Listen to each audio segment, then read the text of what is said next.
Hello, and welcome to our end of course review. This is Mr. Barnett. I am invading your language arts class right now. So, hi, Miss Arbelaez. How you doing?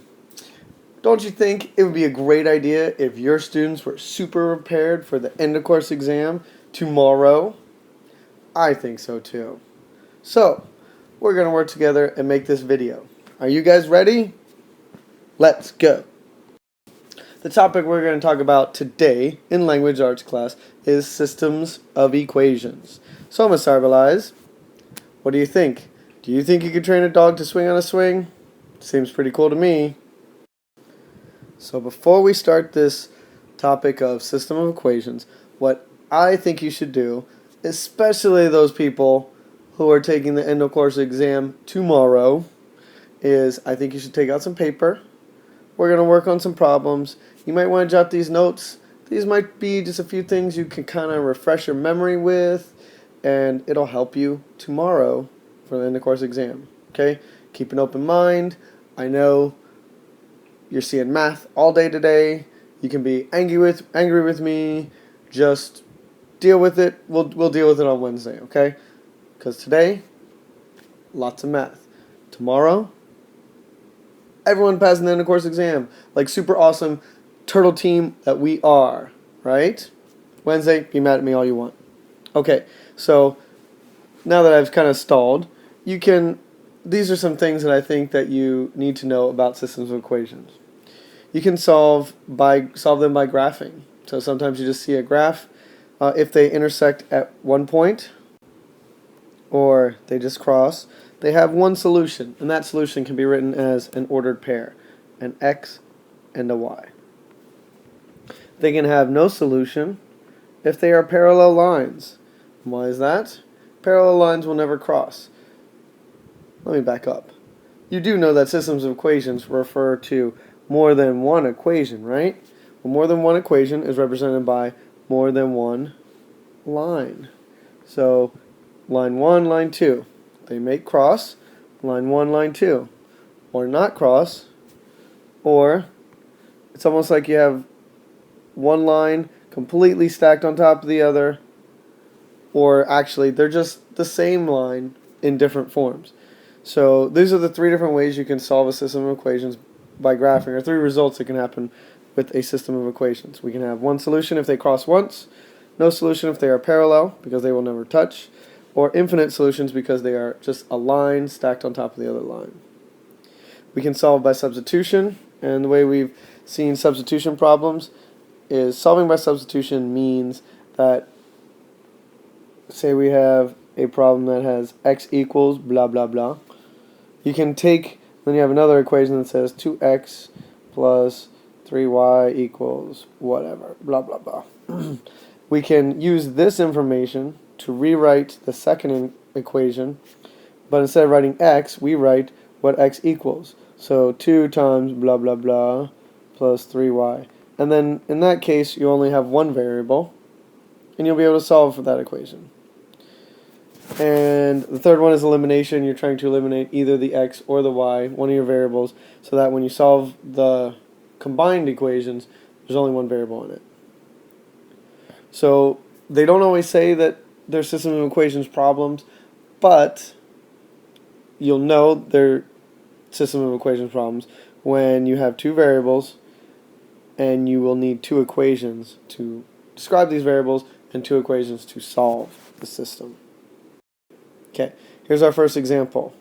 Now, Ms. Arbelaez, what I think our students should do is I think they should try these problems, and you can let them kind of look at it, work on them, but you should probably hit pause, because I'm going to stop right now, and then in a few seconds I'll start talking again.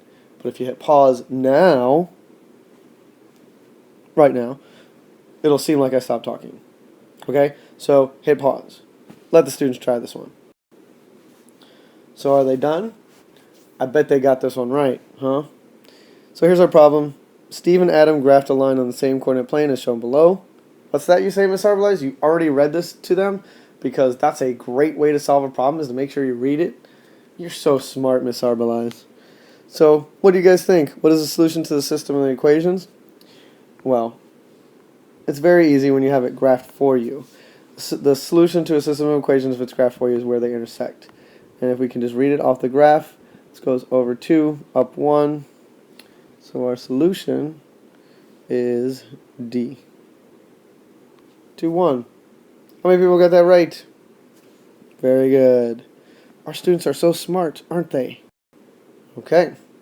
What about a problem like this? What is the solution to the system of linear equations shown below? So we have, let me make this a little clearer. Y equals 2x minus 7, y equals negative 3, x minus 5. Okay? See if you can solve this. Here's my hint. Because they are both solved for y, I would solve this with substitution. Okay? Hit pause. Now, here's how I would solve this problem. Since we have y equals blah blah blah and y equals blah blah blah, and we know that y is the same thing as y, then I'm just going to substitute what y equals in red on this side for y, and on the other side I'm going to substitute what y equals in blue on this side. Well, what do you know? Now I have an equation with just x, and we can solve this. So go ahead and solve this equation if you haven't been able to get it already. I'll hit pause. So what I would do is I would add 3x to both sides. It's supposed to be a plus. Sorry, Miss Arbelaez, if you can't read my handwriting. I'm writing on an iPad. It's the best I can do. And then I would add 7 to both sides, like that. And over here I get 2. And here I get 5x. And the last step is I would divide by 5 on both sides, so I get x is equal to 2/5, or if you want to write that as a decimal, it would be 0.4. Now, if I want to solve for y, I'm going to take it back and use this number in either equation. I think this one will be easier. Plug it in for x, solve for y. So here we go. Y equals 2 times 0.4 minus 7. 2 times 0.4 is 0.8. And 0.8 minus 7 is 6.2. That's negative because 7 is second. So it's y equals negative 6.2. Okay, so if we write this as an ordered pair, it would be x is 0.4, y negative 6.2. How many people got that one right? You know what, Miss Arbelaez? You are a great math teacher. And time to take a quick brain break. Miss Arbelaez, why did the students get their baby pictures put into this PowerPoint? I don't get it. I really don't. Oh yeah, you know who I'm talking about. You know that's your baby picture. Alright, so on to our next problem. And this problem doesn't say anything about being a system of equations problem, but it is. Know how I can tell? I see two different variables. We have small fruit smoothies for $2.75, large fruit smoothies for $3.75. The totals sold a total of 216 for this much. How many large fruit smoothies did the juice bar sell? Now, what do you think, Ms. Arbelaez? I bet our students are so smart they could probably figure out how to solve this. Why don't you ask some questions, see what they can do? I'm going to hit pause. So, I needed to make some room to write my two equations. Here's how I would do it. I know that out of 216 smoothies, it's made up of small and large. Does that make sense? Okay. And now I want to take into account how much each one costs. Small is $2.75. Let me make some room. So $2.75 per the small, and $3.75 per the large. Okay, how much money does he make if you sold all of those? You would make $688. All right, now we have two equations, halfway there. Now we have to do just solve one of them for missing variable. Since we want to know how many large fruit smoothies the juice bar sold, let's try to get the opposite variable by itself. Okay, so if I want to get S by itself, I'm going to subtract L from both sides. And let's rearrange this here. That would give me 216 minus L, and no, they are not like terms, equals S. Okay, now that we have S by itself, what I'm going to do is I'm going to take this equation, and with the second equation, I'm going to plug it in wherever I see S. And that way, I'll never have to see, I'll only have one variable. Okay, so our new equation is 688 equals 2.75 times the quantity of 216 minus L plus 3.75 L. Alright, now, because we have a number outside parentheses, we do a little distributive property.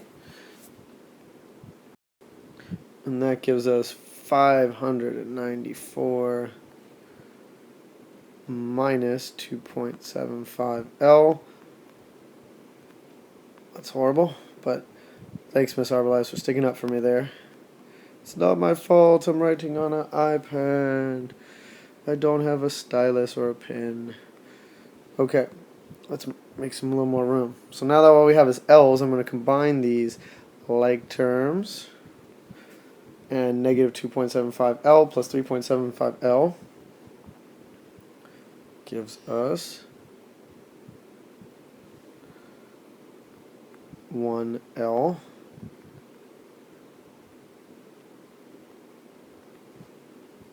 Okay, bring the rest of my stuff down. Now I gotta get that L by itself, so I'm going to subtract 594 from both sides. And what do I get?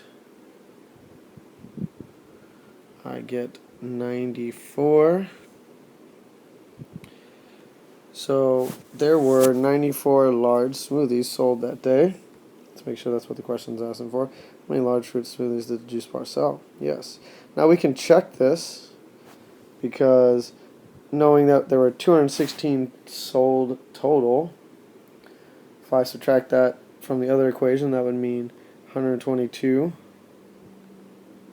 with a small. I know this is not what the question is asking for, so I'll circle my answer, but we can check this by going back and multiplying. Is 275 times 122, and then I'm going to add that, so I'm plugging this number back in our original equation. Oh, it's all the way up here. And I'm plugging this number back in our original equation for the small. And I'm trying to see if I get 688. And I do. So, before we leave, Miss Arbelaez, that's our last problem. I just had one question for you. And that question is, what happened to the plant in math class?